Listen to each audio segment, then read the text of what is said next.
Hey there, this is Sheila from Ardent Learning Hub, and thank you for joining me in this free course entitled Secrets to Passing ACCA's Advanced Audit and Assurance.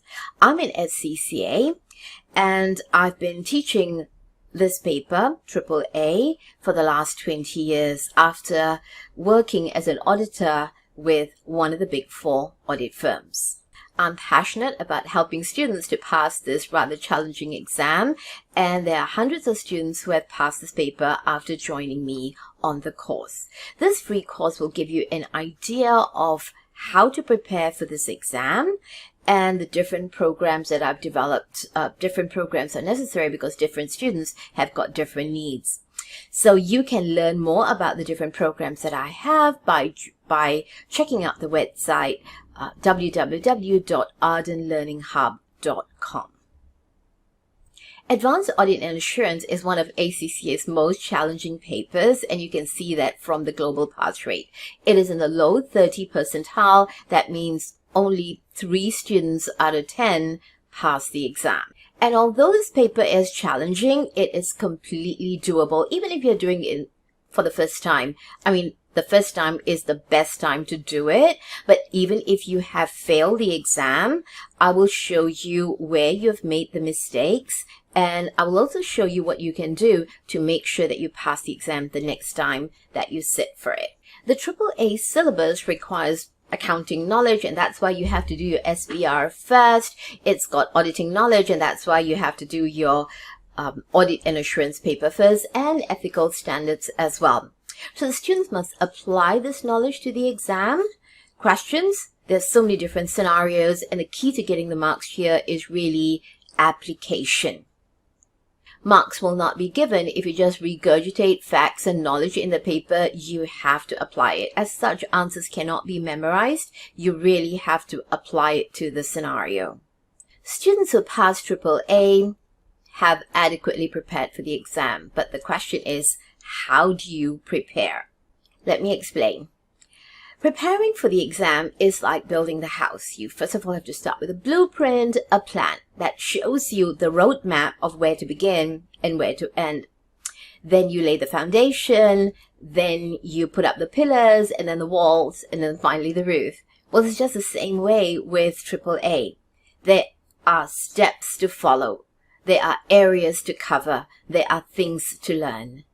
Missing any of the required steps or doing the steps in the wrong order will cause your house to become unstable. And that's the same thing with the AAA paper. It'll cause you not to be able to maximize your performance. So it's very important to do them in the right order. And in my course, I've mapped out all the steps that the student needs to excel in Advanced Audit and Assurance. There's certain types of questions that keep appearing again and again in the exam. Some of them appear every time. Some of them appear at least 3 times a year. Some of them appear twice a year. Remember, our exams, there are 4 sittings in a year, right? So these are common topics, and for the common topics, if you can master them, you would literally have about 65 to 69 marks in your hand. So if that's the case, then it'll be so easy to pass this paper. An area that students find particularly frustrating is that they cannot remember the information that they have studied, even information that they studied the day before. So what I have done is that in my lessons, I have developed exam techniques so that you can remember this information. So I've got acronyms and mnemonics and pictures to help you to remember. And if you can remember this knowledge, then it'll be so much easier for you to apply it to the scenario in the exam. Do you know that there are effective and ineffective ways of studying? Effective methods of studying helps you to understand the information, remember the information, and apply the information to the scenario. Ineffective methods just do the opposite. Another problematic area, an area where students are so frustrated, is that they find it hard writing answers. And the most common complaint I hear is that I don't know where to begin. Students often compare the AAA paper with taxation or financial reporting, where they know exactly where to begin. But with a wordy paper like AAA, students are confused, baffled, frustrated.